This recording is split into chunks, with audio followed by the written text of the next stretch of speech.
بسم الله الرحمن الرحیم. السلام علیکم ورحمت الله وبرکاتو. ګرانو لیدونکو زده کوونکو خدای دې وکړي چې جوړ روغ اوسئ او زموږ درسونه په پوره غور سره تعقیب کړئ تر څو ستاسو هغه ستونزې حل شي. دا د بیا هم زه ستاسې په چوپړ کې حاضر یم. د 12 ټولګي د کیمیا مضمون 9 لوست غواړم تاسو ته تشریح کړم. د دې لوست عنوان دی د شپږم څپرکي لنډیز چې موږ شپږم فصل کې چې کوم موضوعات ولوستل د هغه په اړه یو په خلاصه ډول تاسو ته بیان درکوو. همدارنګه هیله مو دا ده چې تاسې وکولی شئ که چیرې تېر درسونه مو نه وي لیدلي د دې فصل نو د دغه فصل څخه په کومک اخیستلو سره خپله هغه نیمګړتیاوې پوره کوي په درس کې چې لرئ. مونږ په تیر فصل کې د اروماتیک مرکباتو په اړه خبرې وکړې. اروماتیک مرکبات هغه مرکبات وو چې ښه بوی لرونکي مرکبات وو.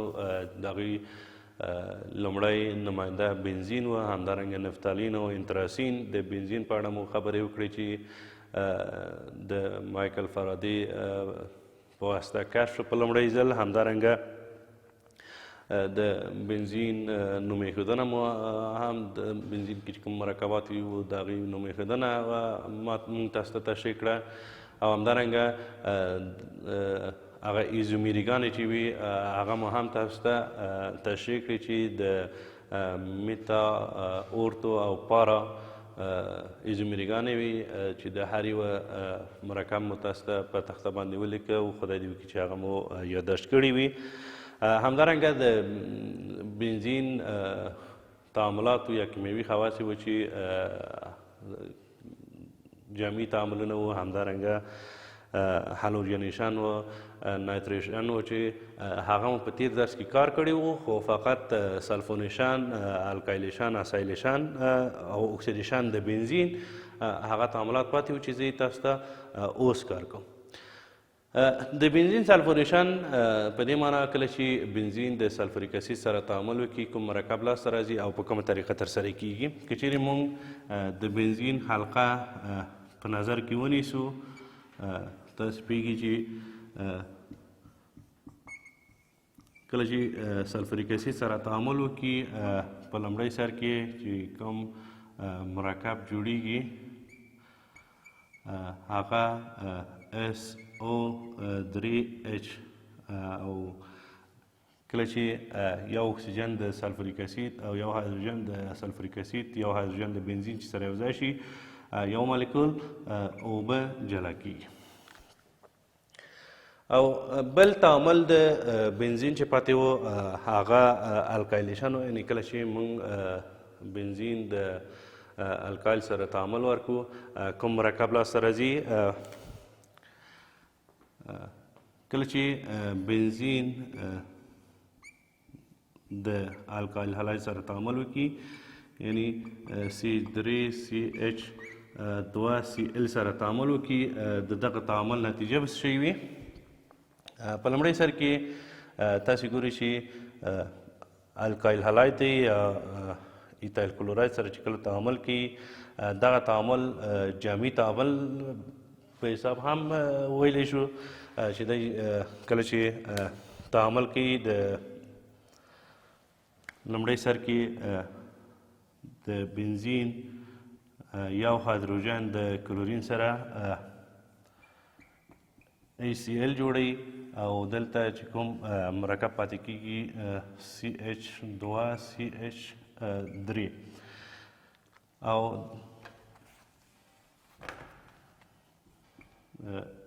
یو هایدروجن د بنزین د کلورین سره یوځای کېږي HCl جوړوي. دغه الکایلیشن دی د کله چې الکایل هلاید د بنزین سره تعامل وکړي کوم مرکب چې لاسته راځي او دغه تعامل ته موږ ویلی شو چې د بنزینو الکایلیشن. همدارنګه بنزین د اسایل د رادیکال سره هم تعامل ترسره کوي چې هغه عملیې ته اسایلیشن وایي.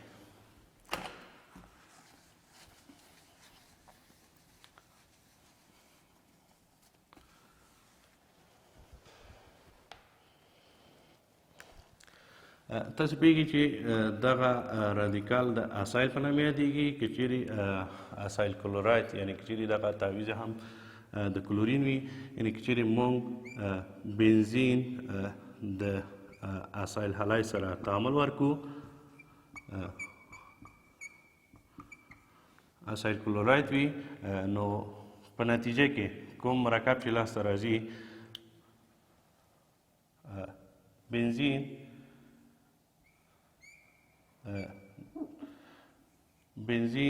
یو هایدروجن لرې کېږي د کلورین سره HCl جوړوي. کله چې HCl جوړ کړه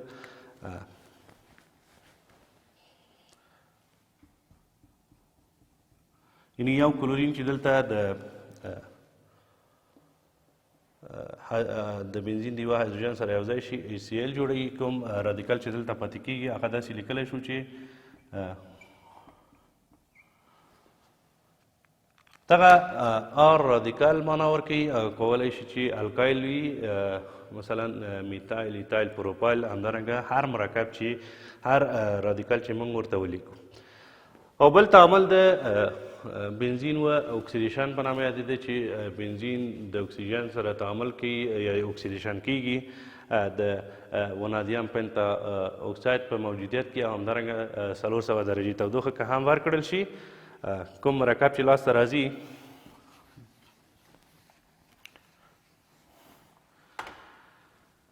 که چیرې زه بنزین دور داسې ولیکم،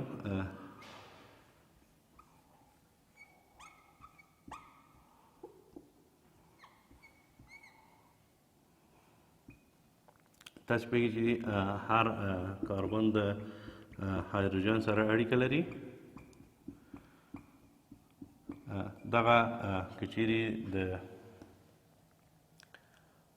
اکسیجن سره تعامل وکړي نو په نتیجه کې کوم مرکب لاسته راځي. لومړی خو دلته یو مالیکول اوبه او همدارنګه کاربن دای اکساید بهر کېږي. دوه مالیکوله کاربن دای اکساید. دغه درې کاربن داسې لیکو چې کاربن دوه ګونې اړیکې لري. دلته د کاربن هر کاربن 4 اړیکې باید پوره شي، یعنې دغه حلقه ماتیږي کاربن دای اکساید او اوبه لاسته راځي. بل دلته چې د 4 کاربن د خپل منځ کې اړیکه لري، دلته دوه رابطې د بل کاربن او دوه رابطې دلته د بل کاربن چې پاتې کېږي. همدارنګه دغه کاربن دلته د یو اکسیجن سره هم اړیکه لري. هلته چې کوم مرکب پاتې کېږي د اکسیجن سره، دا هم د اکسیجن سره اړیکه لري. یعنې مخکې مو دلته لیکلي وو چې دوه مالیکوله کاربن دای اکساید او همدارنګه اوبه لاسته راځي. دغه عملیه د ونادیم پنتا اکساید او همدارنګه 400 تودوخې درجه ورکول کېږي. دغه مرکب لاسته راځي. د دې مرکب نوم دی انهایدرایت مالیک انهایدرایت. یعنې لومړی مخکې مالیک اسید وه او یو مالیکول اوبه ترې لرې کېږي، انهایدرایت مالیک.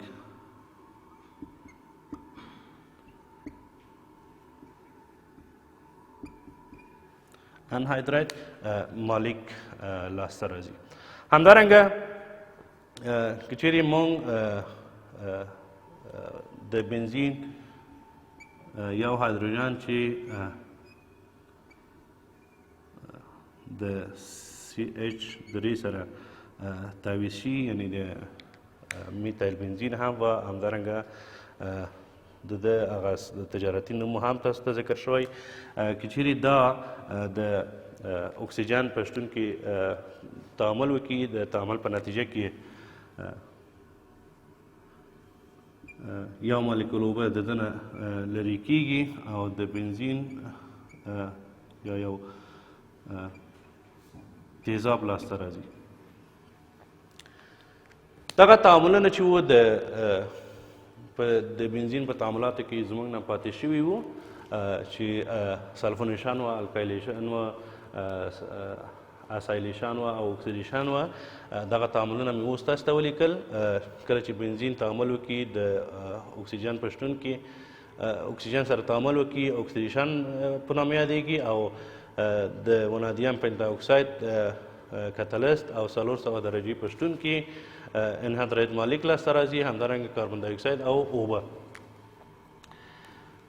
او بل که چیرې میتایل بنزین د اکسیدیشن شي نو دا مرکب لاسته راځي، دی هم د اکسیدیشن عملیه وه.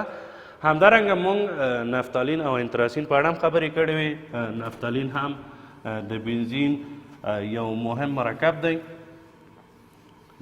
د بنزین نه د اروماتیک مرکباتو یو مهم مرکب دی چې مالیکولي فرمول یې C+H8 همدارنګه جوړښتیز فرمول یې د بنزین 2 حلقې چې سره نښتي دي، دا د انتراسین نفتالین جوړښتیز فرمول دی. همدارنګه نفتالین په صنعت کې هم کارول کېږي، سپین مرکب دی، رنګ یې سپین دی او بلوري شکل لري. دی د کویه له منځه وړلو لپاره په قالین او ګلیمو کې یا نورو تکو کې کېښودل کېږي. همدارنګه په تشنابونو کې د بد بوی د لرې کولو لپاره هم کارول کېږي. د تعامل معادلې مو هم تاسو ته ولیکلې. همدارنګه موږ بل مرکب چې تاسو ته په دې فصل کې مطالعه کړی وه هغه انتراسین وه. انتراسین د بنزین 3 حلقې متراکمې شوي دي چې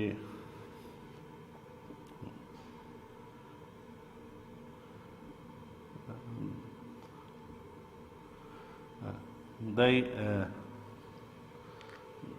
هم د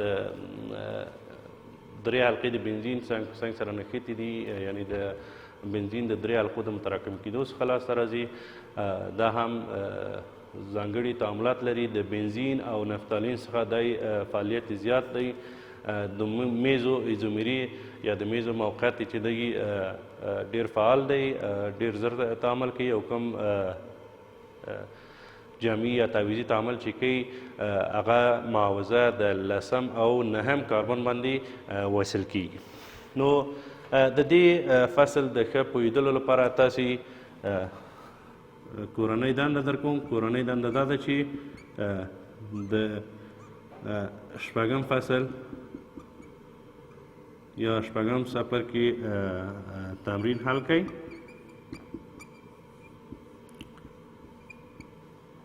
شپږم فصل کې چې کوم تمرین دی هغه صحیح و غلط، څلور ځوابه او کیدای شي کیمیاوي معادلې هم وي، نوم ایښودنه هم وي، د ځینې مرکباتو نومونه. تاسې هغه تمرین وګورئ، د هغوی حل خپله کتابچو کې وکړئ، خپله کتابچو کې یادداشت کړئ. نو ستاسې د روغتیا او سوکالۍ په هیله تر بیا مو په الله سپارم. د خدای په امان.